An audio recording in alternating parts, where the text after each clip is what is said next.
గుండె నిండా గుడి గంటలు ఎపిసోడ్ విషయానికి వస్తే ఈ రోజు మనోజు పుట్టినరోజు. అలాగే రవి కూడా కేక్ అయితే తెప్పిస్తాడు.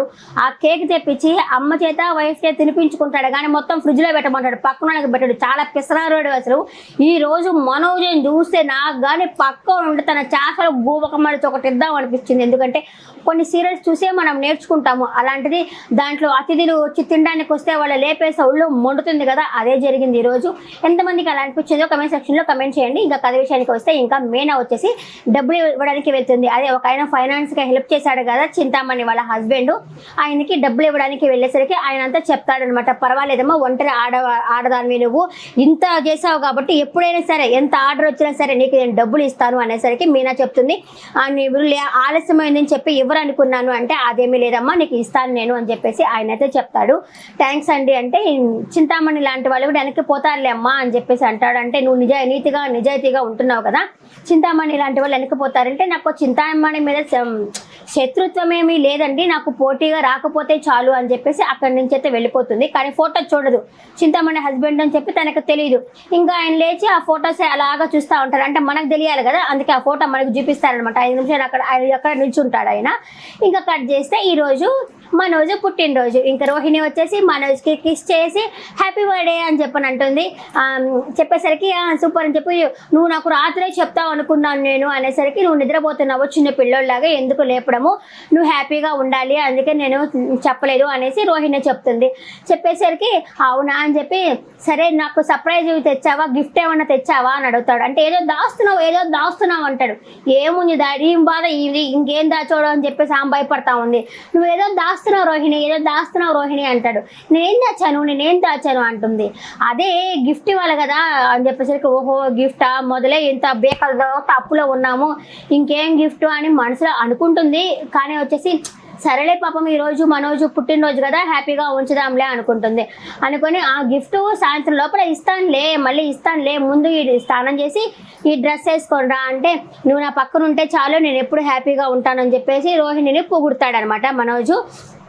నాకెందుకో బాలు మీనా ప్రేమ కొంచెం బాగుంది అనిపిస్తుంది, వీళ్ళ ప్రేమ కొంచెం ఆర్టిఫిషియల్గా ఉందనిపిస్తుంది మనోజు రోహిణిది. ఎందుకంటే ఒకరిని వైఫ్ అండ్ హస్బెండ్ అనేది ఒకరినొకరు మోసం చేసుకుంటా బతకూడదు, ఏదున్నా రియాలిటీలో బతకాలి. ఆమె ఏమన్నా సరే ఆయనకి చెప్పడం, ఆయన ఏమన్నా సరే ఈమెకి చెప్పడం, అదే మంచి. అంటే వైఫ్ అండ్ హస్బెండ్ అంటే ఫ్రెండ్స్ లాగా ఉండాలి, అలా ఉంటేనే బాగుంటుంది. వీళ్ళది ఎందుకో నాకు ఆర్టిఫిషియల్ ప్రేమలాగా అనిపిస్తుంది. మీకు అట్లాగే అనిపిస్తే కమెంట్ సెక్షన్లో కమెంట్ చేయండి. ఇంకా వచ్చేసి సరే అని చెప్పి తను డ్రెస్ చేసుకొని అలా వస్తాడనమాట. ఇంకా కింద అందరూ వెయిట్ చేస్తూ ఉంటారు, బాలు మీనా రవి అందరూ వెయిట్ చేస్తుంటాడు. ఇతను వస్తే హ్యాపీ బర్త్డే విషెస్ చెప్పేసి వెళ్ళిపోదాం అనే ఉద్దేశంతో వీళ్ళంతా వెయిట్ చేస్తూ ఉంటాడు. అప్పుడే కిందకి దిగుతాడనమాట. దిగిన తర్వాత బాలు చెప్తాడు హ్యాపీ బర్త్డే అని చెప్పేసి వెరైటీగా చెప్తాడులే బర్త్డే విషెస్. అలాగే రవి శృతి చెప్తారు, మీనా ఏమో చెప్పకుండా అట్లా పోయేసరికి ఇంకా మనోజ్ అంటాడు చూసావా నాకు మీనా విషెస్ తెలపలేదు, 4 డబ్బులు సంపాదించేసరికి అని చెప్పి అనేసరికి మీనా స్వీట్ తీసుకొచ్చి ఇచ్చి రోహిణి పెట్టు అని చెప్పేసి ఇస్తుంది. మామూలుగా రోహిణి కదా తన హస్బెండ్కి ఏదైనా చేయాల్సింది ఆమె చేయదు, ఆమె స్టైల్గా పైకి కిందకి తిరుగుతూ ఉంటుంది. పాపము మీనా వంట చేయాలి, మీనా ఏమన్నా వంట మనిషి వాళ్ళ కూరగా చేసి పెట్టడానికా, ఇవైతే ఏం చేయదు, స్వీట్ ఇచ్చి తర్వాత ఇప్పుడు ఏమన్నావు చూడు అని చెప్పేసి బాలు అంటాడు. ఒక సామెత కూడా చెప్తాడు, ఒకటి నోరు నాలుక నేను గొప్ప అంటే నేను గొప్ప అని పందెం వేసుకున్నాయంట. అప్పుడు నా పళ్ళు ఏం చెప్పింది నేనే గొప్ప అని చెప్పిందంట. అప్పుడు నాలుక ఏం చేసిందంటే ఊళ్ళో వాళ్ళందరినీ నోటికి వచ్చినట్టు తిట్టిందంట. అప్పుడు అందరూ కలిసి పళ్ళు రాలగొట్టారంట అని చెప్పేసరికి ఇదంతా ఎందుకు చెప్తున్నారు అనేసి మీనా అడుగుతుంది. అది అర్థమయ్యే వాళ్ళకి అర్థమైందిలే అని చెప్పేసి బాలు అంటాడనమాట.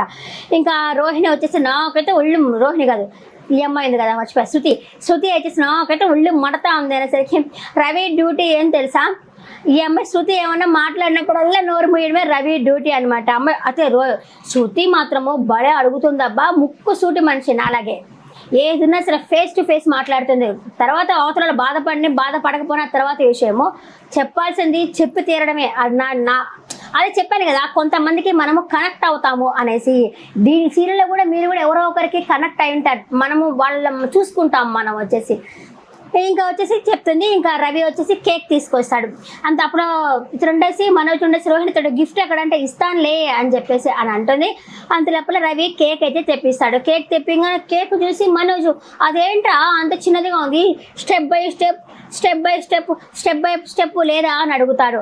దానికి వచ్చేసి బాలుకి కోపం వచ్చి అసలు ఎప్పుడైనా సరే రవి పుట్టినరోజు అప్పుడు నువ్వేమైనా కేక్ ఇచ్చావా, నీ పుట్టినరోజుకి రవి కేక్ తీసుకొస్తారా, మళ్ళీ స్టెప్ బై స్టెప్ కావాలా అని చెప్పేసి తను అడుగుతాడు. ఇంకా వాళ్ళ అమ్మ వచ్చేసి అది కాదు, నీకంటే చిన్నడు ప్రేమగా తెప్పించారు కదా అని చెప్పేసి అని అంటుంది వాళ్ళ అమ్మ. ఇంకొచ్చేసి మా బాలు వచ్చేసి మనోజ్ని అంటాడు, నీకు 40 ఏళ్ళు వచ్చాయిలే సీనియర్ సిటిజన్ అంటే, నాకేం 40 రాలే, నాకు 25 ఏళ్ళే అని చెప్పేసి మనోజ్ అంటాడు. ఇంకా తర్వాత మన అమ్మ వాళ్ళకి సారీ మన అమ్మ వాళ్ళకే పెళ్ళయి 35 ఏళ్ళు అయింది, నాకు 25 ఏళ్ళే అని చెప్పేసి మనోజ్ అంటాడనమాట. ఇంకా సరే అని చెప్పేసి కేక్ కట్ చేయాలి కదా. బాల్ ఒక ఫిట్టింగ్ పెడతాడు. ఏం ఫిట్టింగ్ అంటే, కేకు ఎవరి చేతి తినిపించుకుంటావు, మీ అమ్మ చేతి తినిపించుకుంటావా, రోహిణి చేతి తినిపించుకుంటావా అని అడిగేసరికి అమ్మకు తినిపిస్తే అమ్మ చేతి తినిపించుకుంటే రోహిణి కోపం వస్తుంది, రోహిణి చేతి తినిపించుకుంటే అమ్మ కోపం వస్తుంది అని చెప్పేసి అమ్మ రోహిణి ఇలా రండి చెరో ఒక ముక్క తినిపించండి అని చెప్తాడు. ఇంకా బాలుండే నీకు సూపర్గా మైండ్ పనిచేస్తుంది అనేసి బాలు కూడా అంటాడనమాట.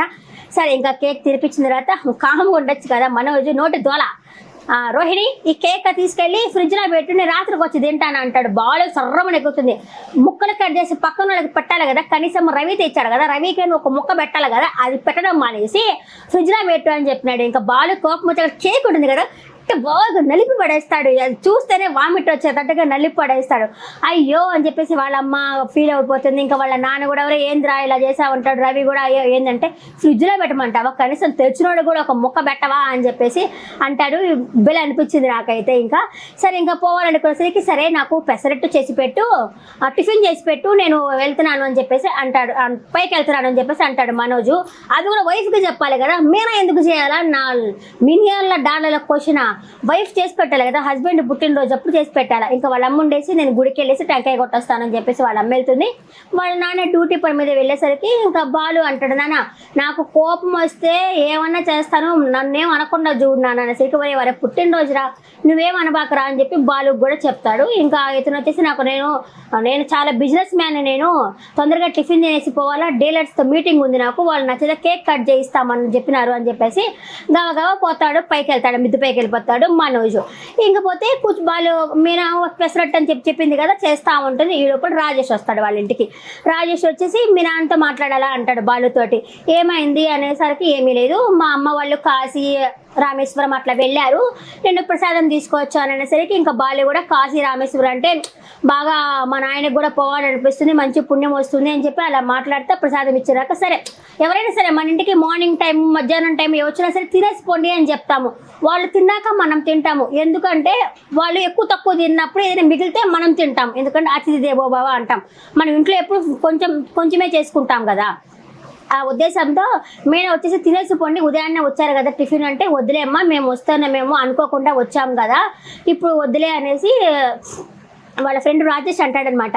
అనేసరికి లేదు తినాల్సిందని చెప్పేసి బాలు మీద పట్టుబట్టేసరికి సరే తిందాం కదా అని చెప్పేసి కూర్చుంటారనమాట. కూర్చొని తింటా ఉండేసరికి అక్కడ అంతలోపల ఆ అమ్మాయి వస్తుంది, రోహిణి వచ్చేసి మీనా అప్పుడు అయిందా టిఫిన్ అని చెప్పి అనేసరికి రోహిణి ప్లీజ్ ఒక 10 నిమిషాలు టైం ఇవ్వు, నాకు ఒక 10 నిమిషాలు అడగదు పాపం మీనా, 5 నిమిషాలు అడగద్దు, 5 నిమిషాలు ఇవ్వు టైం ఇవ్వు, నేను టిఫిన్ చేస్తా ఉన్నాను కదా పెడతారు వడ్డిస్తాను, 5 నిమిషాలు ఇవ్వు అనేసరికి గబా పైకి వెళ్ళి పుల్ల పెడుతుంది.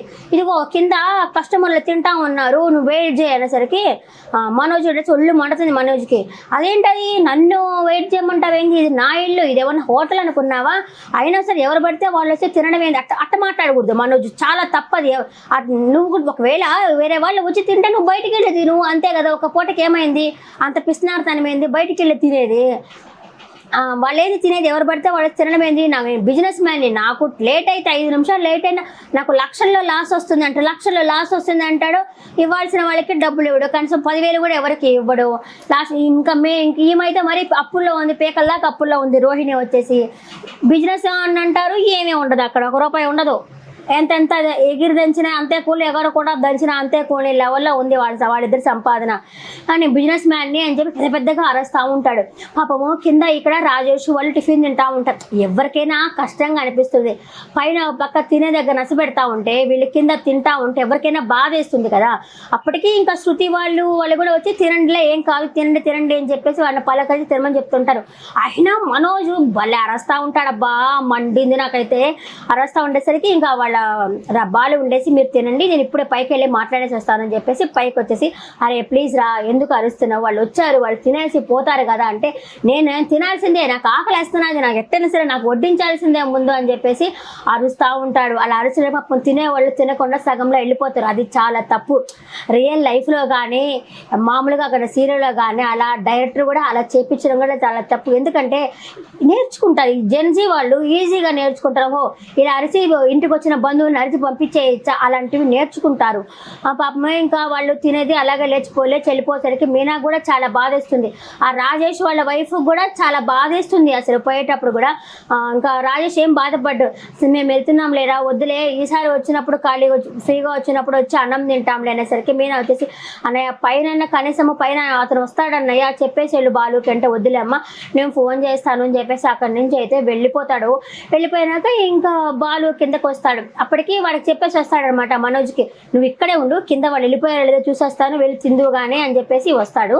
వచ్చిన తర్వాత ఎక్కడ అంటే వాళ్ళు లేరు. ఇంకా మీనా అని అడుగుతాడు, ఏంటి వాడిని ఎలా పంపించా, ఉండమని చెప్పొచ్చు కదా మీనా అంటే, ఆ వంతన తిడతా ఉంటే వాళ్ళు మాత్రం ఎలా ఉంటారు తినే తిండి దగ్గర అని చెప్పేసి మీనా కూడా కళ్ళలో నుంచి నీళ్లు తిరుగుతూ ఉంటాయి. అంతలోపల వీడు వచ్చేసి, అమ్మయ్య పోయారా, దరిద్రం పోయింది అంటాడు. మనోజ్ వచ్చి ఎంత నోటి పొగరా, మనోజ్ చూస్తే గోవక మళ్ళీ ఒకటి ఇద్దాం అనిపించింది నాకైతే. పేడా పోయింది, ఆఫ్టర్ ఆల్ డ్రైవరు, నేను బిజినెస్ మ్యాన్ని అని చెప్పేసి అంటాడు. లక్షలు టర్న్ ఓవర్ చేస్తున్నట్టు అని చెప్పేసి అంటాడు. దానికైతే బాలుకు వెళ్ళే కోపం వస్తూ ఉంటుంది. ఇంకా మీనాకి కోపం వస్తుంది. శృతి అడుగుతుంది చూడు వచ్చేసి, రోహిణిని వచ్చేసి, ఈ లేడీ ఎవరు తెలుసా, ఫ్రాడ్, 40 లక్షలు కొట్టేసి వాళ్ళ ఆయన మధ్య బిజినెస్ పెట్టించిన ఫ్రాడ్. ఏదైనా తప్పు చేస్తే హస్బెండ్ తప్పు అని చెప్పాలి, కానీ అలాంటిది పోయేసి అతనికే సపోర్ట్ చేస్తూ ఉంది అని చెప్పేసి అంటుంది. ఇంకా మీనాతో వచ్చేసి రోహిణి అంటుంది, అదేంటి అతను వెళ్ళాలి అని చెప్పి అనుకుంటున్నారు కదా, వాళ్ళు వద్దు వద్దు అని చెప్పిన మీరు తినండి తినండి అని చెప్పి కూర్చోబెట్టడం తప్పు కదా అని చెప్పేసి రోహిణి అంటుంది అనమాట. అంటే ఇక్కడ విషయాలన్నీ చారేసావా నువ్వు అని చెప్పేసి అడుగుతుంది మీనా. అవును, చెప్పడంలో తప్పేంటి అంటుంది. అప్పుడు మీనా కూడా చాలా బాధేసి ఒకే మాట అంటుంది, అత్త నిన్ను కుక్కను తరిగినట్టు తరిమేస్తా ఉంటే మేమే మధ్యలో ఆపి మీ కాపురం నిలబెట్టేటట్టు చేశాం కదా, అది మా బుద్ధి తక్కువ పనులే, అలా చేయాల్సిందే, అలా చేయకుండా ఉండాల్సిందే, మిమ్మల్ని ఎంతలో హద్దులో పెట్టాల్సింది అంతలో పెట్టి ఉండాల్సింది, మా బుద్ధి తక్కువలే అని చెప్పండి. అమ్మో రోహిణి కూడా బెల్లకిల్లాడిది అమ్మో తల్లు అమ్మో అని చెప్పేసి అని అంటుంది. ఎట్టయినా సరే తినే వాళ్ళని లేపడం మాత్రము తప్పు ఎంతైనా సరే. ఇంకా బాలకు కోపం వచ్చేసి, ఏంటి మీనా ఉందా టిఫిన్ అంటే, ఉంది, వాళ్ళతో పాటు ఇతను కూడా చేశాను కదా అనేసరికి అక్కడ పెసరట్టు ఉంటుంది కదా, తీసుకొచ్చి మనోజ్ నోట్లో కుక్కుతాడు, తినరా తినరా తినరా అని కుక్కుతాడు. ఇంకా రోహిణి వచ్చేసి, ఏంటి బాలు కుక్కుతున్నావు అంటే, ఏయ్ అంటాడు వచ్చేసి, నువ్వు కామ్గా ఉన్నా అంటే బాలుకి పిచ్చి కోపం వస్తూ ఉంది. ఏ అని చెప్పేసి అని అంటాడు బాలు వచ్చేసి రోహిణితోటి. అప్పుడు రోహిణి అంటుంది, ఇప్పుడు తినేవాళ్ళని లేపడము తప్పే, కానీ ఇలా నోట్లో కూడా గొంతులో కూడా కుక్కడం కూడా చాలా తప్పు అని చెప్పేసి అంటుంది. అలాంటప్పుడు హస్బెండ్ తప్పు చేసినప్పుడు చెప్పాలి కదా, ఆమె ఏం చెప్పదు, ఉంటుంది. మనోజ్ ఏమో నోటు వాళ్ళకి ఎంతైనా మాట్లాడుతూ ఉంటాడు. అసలు ఏంటి అంటే, హస్బెండ్ ఏదైనా తప్పు మాట్లాడితే వైఫ్ సరి చేయాలా, వైఫ్ ఏదైనా తప్పు మాట్లాడితే హస్బెండ్ సరి చేయాలి. ఎందుకంటే ఎవరు ఎప్పుడు ఎలా మాట్లాడుతారో తెలియదు కదా. అలాంటిది మీనా మనోజ్ ఇద్దరే అని చెప్పేసి ఇంకా బాలుకి పిచ్చ కోపం వస్తూ ఉంటుంది. అదే ఈ రోజు ఎపిసోడ్ జరిగింది. రేపు ఎపిసోడ్ మళ్ళీ కలుస్తా. ఈ రోజు ఎపిసోడ్ పట్ల మీ అభిప్రాయాన్ని కమెంట్ సెక్షన్లో కమెంట్ చేయండి. నెక్స్ట్ వీడియో మళ్ళీ కలుస్తాను. టాటా బాయ్, నమస్తే.